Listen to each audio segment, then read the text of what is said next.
अस्सलाम वालेकुम। Welcome to another episode of PS6 Haftanama. मुझे शो में साथ आज ज्वाइन कर रहे हैं मोई शहजाद और Mufeez Aziz. Welcome to the show. Over the weekend काफ़ी डेवलपमेंट्स हुई, उनके बारे में भी जानेंगे और आने वाले हफ्ते की मार्केट कैसी दिखती है, कल मॉनेटरी पॉलिसी भी है, ये भी जानेंगे। मोइस, पहले मैं आपकी तरफ आना चाहूँगा, प्लीज़ बताइए ऑडियंस के लिए मॉनेटरी पॉलिसी के हवाले से भी और मार्केट के हवाले से।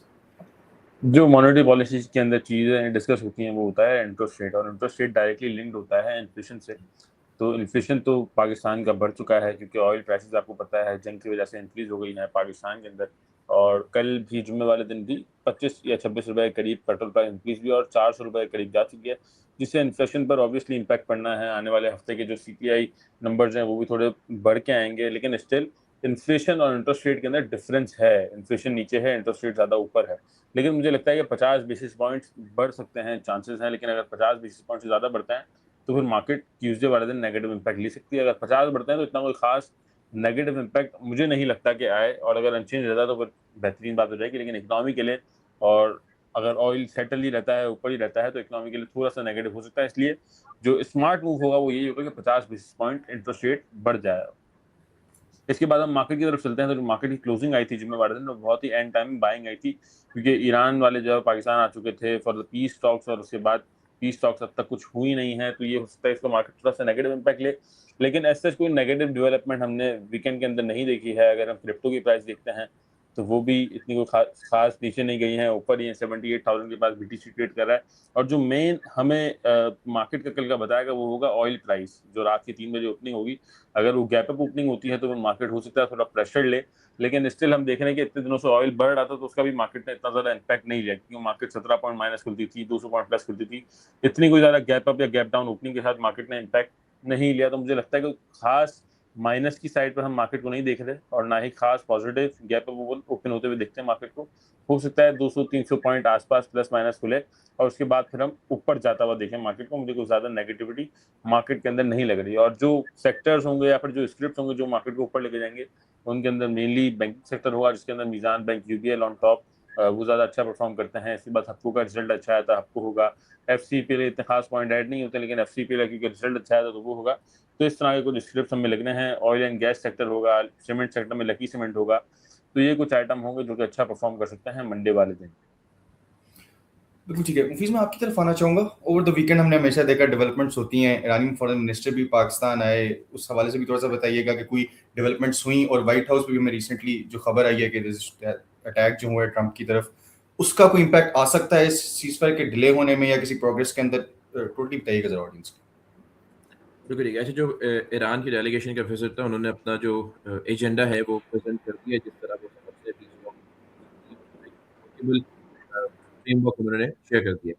अब बात आती है कि यूएस अपने स्टांस को किस तरह लेकर जाएगा, और उनका कैंसिल भी इसलिए हुआ था क्योंकि वो डायरेक्ट मीटिंग नहीं थी, 1-to-1 मीटिंग नहीं थी बिटवीन ईरान एंड यूएस। तो पाकिस्तान मीडिएट करा रहा था, उन्होंने पाकिस्तान के सामने प्रेजेंट कर दिया। अब यूएस की तरफ से क्या आएगा, विल हैव टू सी। जहाँ तक आपने बात की, वो जो आज करस्पॉन्डेंट डिनर था और अटैक वगैरह भी हुआ, तो god knows what's in it for the reality, but मुझे तो ऐसा लगता है कि वो स्टेज था।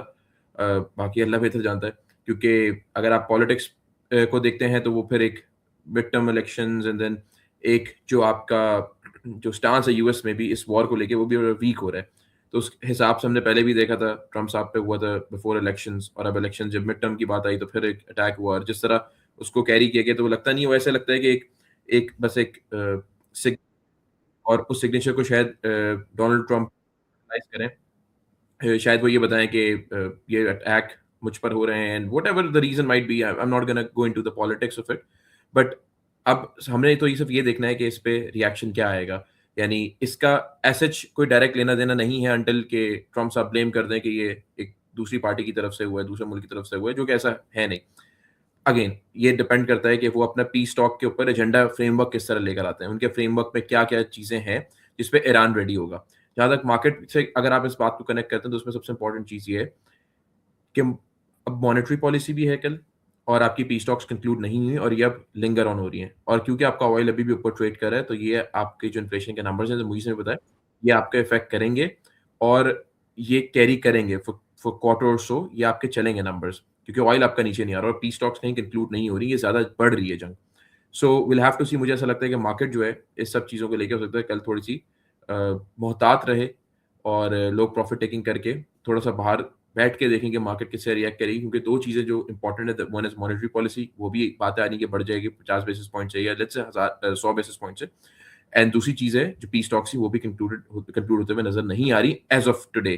तो इस वजह से हो सकता है लोग ये एक्सपेक्ट करें कि हम अपने आप को कैश पे लें और फिर हम देखते हैं कि मार्केट अपने आप को किस तरह आगे वाली डेवलपमेंट्स पे एडजस्ट करती है।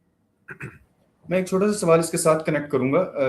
ये सारा तो अगर हम देखें तो एक सेंटिमेंट्स काफी ज्यादा कनेक्टेड है इसके साथ।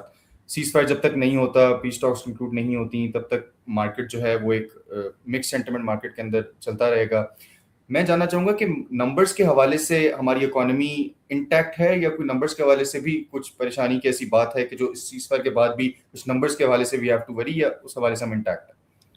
देखिए, जब आपके इन्फ्लेशन के नंबर चेंज होते हैं तो आपकी लार्ज स्केल मैन्युफैक्चरिंग पे इम्पैक्ट आएगा, आपके फिर जो आपके सीमेंट के नंबर्स हैं, ऑटो के नंबर्स हैं, इस इन्फ्लेशन ने सब सेक्टर्स को जो है वो एक उस जगह पे लाके खड़ा किया है जहाँ पे आपकी परचेसिंग पावर हो, आपकी इम्पोर्ट कॉस्ट हो, आपकी जो डॉलर बेस्ड इनकम होगी वो किस तरह रिएक्ट करेगी। तो बहुत सारी चीज़ें आपके नंबर्स को अभी आपको देखना पड़ेगा। अभी हम इसलिए नहीं कह सकते कि हमने पहले ये देखने कि मॉनेटरी पॉलिसी क्या आती है, उसकी स्टेटमेंट क्या आती है और आपके इन्फ्लेशन के नंबर कहाँ पे आके रुकते हैं।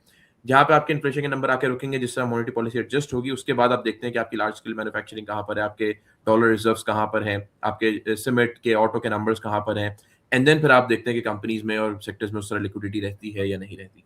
मुझे मैं आपके पास नेक्स्ट सवाल के लिए आता हूं। उससे पहले मैं अपनी ऑडियंस के लिए बताना चाहूंगा कि team Stockify technical analysis mastery class का नया कोर्स लेके आ रही है जो कि 6 जून से स्टार्ट हो रहा है, जिसमें हम आपको स्टॉक्स, क्रिप्टोस और कमोडिटीज तीनों मार्केट्स के टेक्निकल सिखाएंगे। इस कोर्स को डॉक्टर मसूद रशीद लीड करेंगे। अभी अगर आप इस कोर्स के लिए अप्लाई करते हैं तो विद 25% अर्ली बर्ड डिस्काउंट के साथ आपको कोर्स प्रोवाइड कर दिया जाएगा। कमेंट्स में नंबर अटैच्ड है, मैं साथ भी बता देता हूँ, 0336244466। इसमें मैसेज करेंगे तो आपको सारी डिटेल्स रिगार्डिंग द कोर्स मिल जाएंगी। मुझे मैं आपकी तरफ आना चाहूंगा, इस हफ्ते के अंदर कुछ स्क्रिप्ट्स बता दीजिए हमारे ऑडियंस के लिए स्पेसिफिक, जिसके अंदर अगर किसी ने ट्रेडिंग करनी हो या इन्वेस्टमेंट के लिए भी कुछ लेने हो तो कुछ स्क्रिप्ट्स बता दीजिए। देखें, जो रिजल्ट्स अच्छे आए हैं आपने अभी तो उन पे ही जाना है। और एक और अच्छी और बड़ी बात मैं बता दूं आपको, क्योंकि interest rate most likely increase ही करेंगे। ठीक है, तो हमें वो कंपनीज यूज करनी है जिसके ऊपर डेट ज्यादा ना हो, क्योंकि जहां तक हमें पता है कि डेट ज्यादा होगा तो फाइनेंशियल कॉस्ट लगनी है और उससे प्रॉफिट्स डिक्लाइन कर जाएंगे कंपनीज के। तो उसके अंदर जो मेरी फेवरेट कंपनी थी मैपल लीफ, उसको तो सबसे पहले हम हटा देंगे फॉर इन्वेस्टमेंट। उसने लोन लिया है तो इंटरेस्ट रेट इस बार भी ज्यादा, फाइनेंशियल कॉस्ट इस बार भी ज्यादा लगी और फिर नेक्स्ट क्वार्टर्स के अंदर भी हमें ज्यादा लगती हुई नजर आएगी, क्योंकि अगर इंटरेस्ट रेट इंक्रीज कर जाता है तो। और वो लंबे टाइम के लिए, वो बात की बात है, लंबे टाइम के लिए अगर इन्वेस्टमेंट करनी है तो मैपल लीफ अच्छा है। लेकिन अभी फॉर नाउ अगर इंटरेस्ट रेट इंक्रीज करते हैं तो फिर maple leaf I wouldn't recommend. Cement sector के अंदर कोहाट सीमेंट आप ले सकते हैं, उसकी अर्निंग्स भी अच्छी आएंगी, डेट भी इतना नहीं है। और दूसरा गरीबाल सीमेंट भी आप इन्वेस्टमेंट के लिए ले सकते हैं और सबसे टॉप पर लकी सीमेंट आप ले सकते हैं। इसके बाद ऑयल एंड गैस सेक्टर के अंदर ओजीडीसी के अंदर इन्वेस्टमेंट करनी चाहिए और पीपीएल के अंदर इन्वेस्टमेंट करनी चाहिए। इसके बाद पावर जनरेशन के अंदर हपको सबसे बेस्ट है, कैश रिच कंपनी है, कैश भी अच्छा खासा है और डिविडेंड भी आपको पता है, अर्निंग्स भी अच्छी हैं, तो इसके अंदर आप इन्वेस्टमेंट कर सकते हैं। फूड सेक्टर के अंदर नेशनल फूड भी रिकमेंड करूंगा मैं, लेकिन उससे बेहतर मुझे एफसीपीएल लगता है, क्योंकि उसकी अर्निंग्स बहुत शानदार आई हैं, ₹2.40 की एक क्वार्टर की, जबकि पिछले पूरे साल की ₹3.5 की अर्निंग है। तो अगर उसके अंदर भी आप इन्वेस्टमेंट या फॉर द स्विंग लेते हैं तो आपको ₹10-15 यानी कि 10-12% तक का रिटर्न इसके अंदर मिल सकता है। इसके बाद ऑटोमोबाइल सेक्टर के अंदर से कुछ आप अगर बाय कर लें फॉर ट्रेड, जिसके अंदर GHNI, GL और सबसे टॉप पर साजगार। तो साजगार मुझे लगता है कि यहाँ से अभी भी इसके अंदर चांसेस है 20, 25, 30% तक का गेन आपको दे दे, क्योंकि 2100-2200 पे चल रहा है, अर्निंग्स इसकी बहुत शानदार आई है, डिविडेंड आहिस्ता आहिस्ता इंक्रीज कर रहा है क्वार्टरली। तो मुझे लगता है, और सून मुझे लगता है कि साजगार स्प्लिट भी हो जाएगा, तो साजगार के अंदर अच्छे कैपिटल गेन के चांसेस मौजूद हैं। इसके अलावा मैं रिकमेंड नहीं करूंगा कोई भी पैनी स्टॉक के अंदर ट्रेड या इन्वेस्टमेंट करनी चाहिए। अगर इंटरेस्ट रेट्स अनचेंज रहते हैं और चीज़ें पॉजिटिविटी की तरफ जाती हैं तो फिर आप पैनीज के अंदर जा सकते हैं, जैसे कि सिनर्जी है पैनी स्टॉक के अंदर, के इलेक्ट्रिक है पैनी स्टॉक के अंदर। इसके बाद ग्लोबल के अंदर आजकल अच्छी ट्रेडिंग चल रही है, ब्लू एक्स है जिसके अंदर हमने भी काम किया था। खैर बाकी दूसरे बहुत सारे शेयर जिसके अंदर आजकल मोमेंटम ज़्यादा चल रहा है, जैसे कि यूजो विमिंग है, 2-3 कैप लगा गया है, KOSM है, KOSM आई डोंट थिंक शरिया है। लेकिन पैनी स्टॉक में रिकमेंड नहीं करूँगा। जो बेहतर कंपनीज है जिनके अंदर डेट नहीं है उनमें आप इन्वेस्टमेंट करेंगे। फर्टिलाइजर सेक्टर में FFC है, एंग्रो होल्डिंग है उनके, और फातमा फर्टिलाइजर नहीं, क्योंकि उसकी अर्निंग्स इतनी खास नहीं है तो उसको आप इग्नोर करें।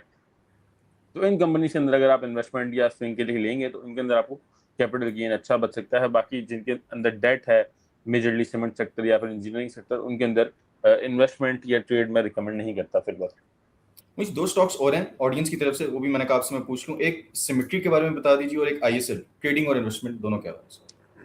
सिमेट्री तो पेनी स्टॉक के अंदर ही आता है, और अगर इसी के अंदर इसी सेक्टर में इन्वेस्टमेंट करनी है तो फिर एडलिंक और सिस्टम्स लिमिटेड, ये दो बेहतर हैं। सिमेट्री तो देखें चले तो चांद तक वरना शाम तक वाला ही इसका हिसाब किताब है, चलेगा तो एक साथ आपको गेन दे जाएगा, क्योंकि पहले भी इसका इसी तरह हुआ था, बहुत तेजी से 22 रुपए 20 रुपए तक गया था, उसके बाद फिर वहां से रुका पड़ा और नोबडी नोस कब चलता है, क्योंकि इसकी अर्निंग्स मतलब फंडामेंटली बेसिकली इतने अट्रैक्टिव नहीं लग रहे कि इसके अंदर बाइंग करनी चाहिए। और दूसरा आपका आईएसएल था आई थिंक, तो आईएसएल के तो रिजल्ट बहुत अच्छा है, तो उसके अंदर आप इन्वेस्टमेंट कर सकते हैं, लेकिन मैंने अभी बताया कि इंजीनियरिंग सेक्टर और सीमेंट सेक्टर मेजरली डेट के ऊपर चलता है, तो इंटरेस्ट रेट बढ़ेंगे तो फिर इतना पॉजिटिविटी हम देख नहीं सकेंगे इसके अंदर, तो फिर वेट करना चाहिए इसके अंदर। बिल्कुल ठीक है मुफीज, मैं आपकी तरफ आना चाहूंगा, ऑडियंस की तरफ से एक सवाल है। वैसे तो फैसल बैंक का भी रिसेंटली रिजल्ट आया, उसके हवाले से भी एक सवाल है कि फैसल बैंक और मिजान बैंक में ऑडियंस कह रहे हैं कि दोनों हमारे पोर्टफोलियो के अंदर एडेड है, तो अगर एक को रखना हो दोनों में से तो कौन सा सजेस्ट होगा for a very long term. और दूसरी चीज इसके साथ मैं एक और सवाल कनेक्ट करूंगा कि पीएसओ की बाइंग अगर 400 से ऊपर की है और अभी पीएसओ होल्ड करना चाहिए या रेट टू रेट आके उसको सेल करना चाहिए, कैश फ्लोज के हवाले से भी और फंडामेंटली भी पीएसओ आपको भी ठीक लग रहा है for a long term, rates वापस आ सकते हैं उसके, ये बताइए। अच्छा, मैं बताता हूँ। देखिए, सबसे पहले तो आपने बैंकिंग सेक्टर का सवाल किया, तो अगर आपको कंपाउंडिंग चाहिए, अगर आपको 15-20% चाहिए एक स्टेबल रिटर्न, तो Meezan bank would be the top pick. अगर आप चाहते हैं कि मुझे कैपिटल गेन भी थोड़ा बहुत मिले, यानी एक अच्छे जंप की गुंजाइश मिले, तो वो आपको फैसल बैंक में मिल सकती है। हमने देखा है डिपॉजिट फैसल बैंक के क्वार्टर ऑन क्वार्टर कम हुए हैं, बट देन अगेन जो प्रॉफिट आफ्टर टैक्स है वो भी फ्लैटिश थे, लेकिन फिर भी फैसल बैंक में आपको कैपिटल गेन की जगह मिलती है। यहाँ से भी अगर ये मैंने लास्ट एपिसोड में बताया था, अगर अपने डिपॉजिट्स बेहतर करता है तो आप इसके अंदर एक अच्छी 30% की जंप देख सकते हैं, और वो तेजी से आप देख सकते हैं, फैसल बैंक में आपको जगह मिल जाएगी।